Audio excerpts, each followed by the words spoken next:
George Orwell's Animal Farm is a dystopian allegory for the Russian Revolution. While many read it as a warning about why communism will never work, it was actually written as a more specific criticism of the Stalin regime, not communism in general, and in support of the Russian workers who had essentially been tricked.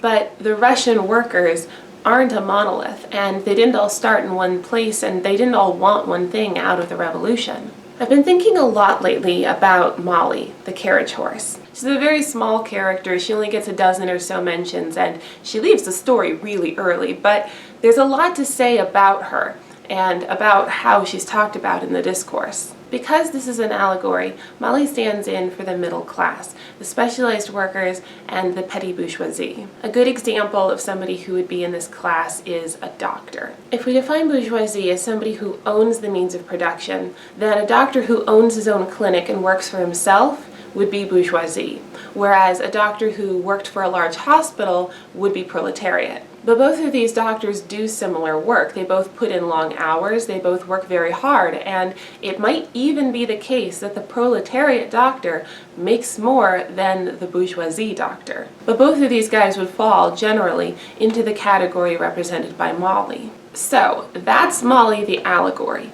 But what about Mollie the character? Like I said, she is not a big character, so let's just take a minute to summarize her role in the story. The first time we see Mollie is in the very first meeting, when Old Major, who's a Karl Marx and Vladimir Lenin stand-in, is telling all of the animals how great things are going to be when they overthrow their abusive, drunk farmer.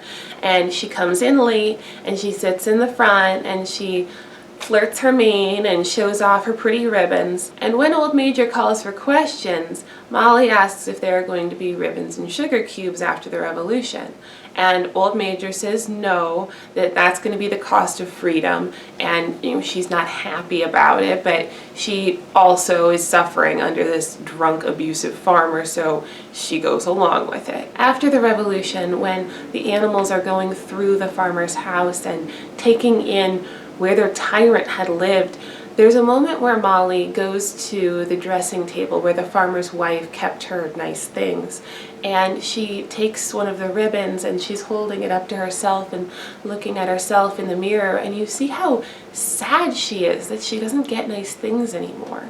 And this is a recurring trend. There's even a scene where Clover, one of the plow horses and a true believer in the cause, confronts Mollie because she saw Mollie talking with a neighboring farmer who was feeding her sugar cubes and petting her nose, and she asks, did this happen? And of course Mollie denies it because she doesn't want to get in trouble. But Clover checks up on Mollie. She goes into her stall and she looks under the hay and she finds contraband. She finds ribbons and sugar cubes. Not long after, Mollie disappears, and a bird actually sees her pulling a cart for a new farmer who feeds her sugar cubes and pets her nose, and they don't talk about Mollie after that. This all happens really early in the story. At this point, they're still getting the animal farm together, there have been no power grabs, and nothing's gotten bad yet. In fact, when I first read this book, I was heartbroken that Mollie gave up on the dream, because it was a good dream. And she went back to the same old life she had before. It made me sad for her. That's basically her role in the story. But when I looked up character analyses of her, I was shocked at the way she was described. Litcharts.com describes her as, Mollie symbolizes the selfish and materialistic middle class. Cliff Notes says, Mollie is a shallow materialist who cares nothing for the struggles of her fellow animals. The Animal Farm Fandom Wiki says, she was very lazy and did very little work. Psychology Answers, yeah, it's spelled like that, describes her as the vain, flighty mare. And wow, those are some harsh words. A lot harsher, in fact, than what George Orwell actually wrote. And yes, in the story she does have trouble waking up, and she does take long breaks, and there's a time when she left work early because she had a stone in her hoof. But that's not really the same thing, is it? Mollie is a workhorse. She doesn't leave the animal farm to go become a show pony. She leaves to pull carts. That's work. She has a job, and her new boss treats her right. But the other animals look down on her for her choice of what she does, which I will point out is a lot less leeway than they gave the pigs. In the last chapter, talking about the pigs and the dogs, Orwell writes, "It was not that these creatures did not work after their fashion. There was, as Squealer was never tired of explaining, endless work in the supervision and organization of the farm. Much of this work was of a kind that other animals were too ignorant to understand. For example, Squealer told them that the pigs had to expend enormous labors every day on mysterious things called files, reports, minutes, and memoranda. That's a lot of leeway to give somebody who you can visibly see reaps far more than they sow, and a lot more grace than anybody, the characters or the readers, give to Mollie." And I find that interesting because it's not the only place where we see this double standard. Mollie likes stuff. Her ribbons and her sugar cubes are stand-ins for the luxury items that the middle class was asked to give up for the sake of the revolution. Champagne, pianos, caviar, season tickets to the Bolshoi, a leather chair, a private library of beautiful, carefully curated books that you love to surround yourself with and read. That's all personal property. It's not capital, it's not the means of production, and it's not a way of extracting value from others. And she is not the only character who likes stuff and wants a few luxuries. The other characters talk about having electricity and hot water for the barn. I guess you could make the argument that those things are for everyone, and it would of course be tremendously unfair if Mollie insisted that she be the only one to eat sugar cubes, but she literally didn't say that. She just wants some sugar cubes. Like, I've never heard somebody say, "I need to be the only one drinking champagne." That's not a thing I've ever heard. And plus, that's not how luxury goods work. Here's a secret. Most luxury items are kept artificially scarce to jack up the price, but if you had a system that actually met demand with supply, you can always plant more grapes or sugarcane or spice or whatever you want. But nobody even posited that as an option on the animal farm. Sugar is something you can only get from humans, and it has to be sacrificed in order to be free. And how sad is it that Mollie sacrificed her freedom for sugar cubes? Now, there are a couple of things I'd like to say about freedom. Let's take a quick look at positive freedom versus negative freedom, or as it's put in The Handmaid's Tale, freedom to and freedom from. The animals' revolution was a revolution against the farmer. It was freedom from his abuse. But Mollie doesn't just want the negative freedom from abuse. She also wants the positive freedom to enjoy nice things. And that's the thing she can't do on the animal farm. Secondly, this is as good a time as any to circle back to the allegory we're working with. The Russian Revolution is more often thought of in terms of what they were fighting for rather than what they were fighting against. But it's important to keep in mind that the Russian Revolution did not happen in a system that looked like ours. It happened under a czar. And yes, it is still important to talk about wealth disparity in the US, but it is still better at the end of the day to have a president and a Congress than a czar and an aristocracy. As recently as 1861, serfs would be born tied to the land and could never leave. And after they were freed, it's not like they had a lot of options to go buy houses and farms and start businesses. They had nothing, so most of them stayed on the farms and worked, and some of them moved to the cities, and that was their lot. And as an American, there are a lot of parallels between that timeline and ours. You know, serfs were freed in 1861, slaves were freed in 1863 and 65, depending on where they lived and how the news was spread. But there is still one big difference, and that is that serfs were freed into imperialist Russia, whereas American slaves were freed into a liberal democracy. And there are so many asterisks that I want to put on that. The quick version of this being poll taxes, literacy tests, grandfather laws, black codes, Jim Crow laws, and the KKK. But I will posit that it is still better to have the right to vote under the 15th Amendment than it is to live in imperialist Russia and have nothing. When you're freed into a monarchist system, you still have no rights. And from this perspective, wealthy peasants, business owners, specialized workers, and the intelligentsia all have a lot in common with the poorest of the poor. They have everything to gain from overthrowing the Tsar and the aristocracy, namely citizenship, rights, and a political voice. These are very real structural gains for most people, everyone without a title, in fact.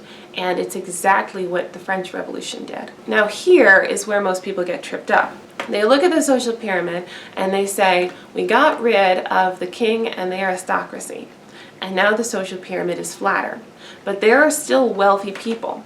So if we take away their ribbons and sugar cubes, the pyramid will get even flatter.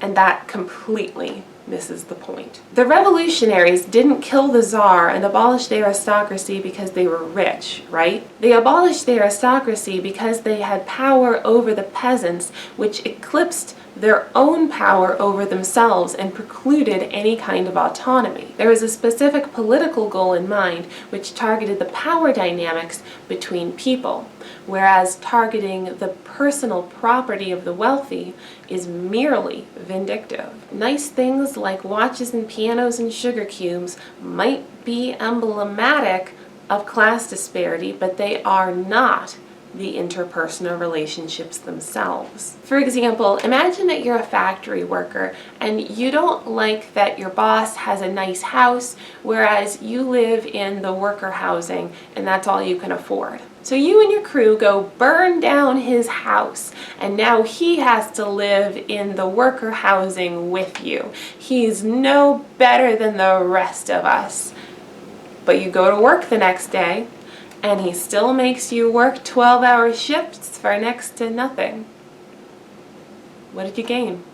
You've taken away a thing he likes, but you didn't make your own situation better because you targeted personal property, not the interpersonal relationships. It's a complete non sequitur, especially if you're targeting people who don't even have any power over you. Let's take another look at that example from earlier of the two doctors. Some doctors own their own clinics and have staff. Some doctors work for large hospitals and are staff. Both of them are probably going to make a lot of money and probably have some really nice things. So if you're that factory worker and you decide everybody should be equal, so you go to the doctor's house and you fill in his pool with concrete and you destroy his piano and you cut down his roses, what have you really done? He's a wage worker with a boss, just like you, and he is absolutely not the enemy. The real solution, if you want to disrupt power dynamics, is to take away titles of business ownership for any business which hires wage workers. And I am not saying that they should be state-run. Everybody always jumps to the conclusion that the government will step in and take over everything. That's not what I'm saying. People never stop to consider what it might look like if we have a democratized workplace. What if managers and administrators had to be elected by staff? And maybe you'd have to have certain licenses or certifications in order to hold that position. For example, you wouldn't want somebody to be in charge of the hospital if they weren't a certified doctor, right? But if you've got a manager who's just terrible at their job, makes the whole department worse, should never have been promoted, and you know somebody who'd be better at that job, isn't it a good thing if you can vote for them to take over that leadership role instead? And maybe this sounds wild to us now because we're not used to voting in the workplace. But there was a time when the idea of voting for your government was also really weird. There was a point in time when people said, vote for our leader, but that goes against the laws of nature. The king deserves to be the king. It's just logic. That's the main argument of Thomas Hobbes' Leviathan. And it's well reasoned. I actually highly recommend for anybody who wants to get better at picking out logical inconsistencies and fallacies to read it and to see where the logic works and where it breaks down. Because even though it's well written and well reasoned, we know its logic is faulty because we do have democracies that have been around for hundreds of years and they're relatively stable, and nobody is saying we need to go back to a monarchy. We generally consider democracy to be a good and fair practice. And some people read Animal Farm and they get all the wrong takeaways. They look at it, they say, we tried communism, it'll never work. But that simultaneously ignores two facts. First, the USSR had a heavily sanctioned and very artificial command economy centered around the government. And second, in the US today, some businesses are worker co-ops, and these businesses that are co-owned between all of the workers are more stable and longer lasting than traditionally owned businesses, while being just as competitive and lucrative. Before we end this video, I want to talk about how Mollie's story ends and what that means for the revolution. I said at the beginning of this video that Mollie decides to go back to being a carriage horse, back to her old life. But that's not entirely true. The thing about her old farmer, her old boss, if you will, is that he was an abusive alcoholic who didn't treat her or any of his animals right. She had it better than most, sure, but there are better farmers out there. As a farm animal or as a serf, you don't have any control over who owns you and your labor. You're born, and that's your lot. But after the revolution, Mollie chooses to be a carriage horse. She chooses her farmer. She chooses her job. Before, she never would have been able to make that choice. And it's small, it's incrementalist to be sure, but it's a very real change. And there is certainly something to be said for the fact that people with a lot of specialized training or a lot of education tend to land on their feet and have more options. But at the end of the story, Mollie is the only work animal who has the life she wants. Everyone else is still puzzling over why their system isn't working, and a big part of it is that while they were fussing about Mollie's ribbons, they didn't even notice the pigs picking up whips. Thank you guys for watching my video about Animal Farm. This video came to me in a bolt of inspiration while I was working through some career things of my own. It's funny, but nobody talks about Mollie in these terms, and I think that's an oversight. Anyway, I hope you enjoy this analysis. If you like this kind of content, please like this video, subscribe to my channel for more, and if you really want to support my channel, I've got a link to my Ko-fi in the description below. Check that out.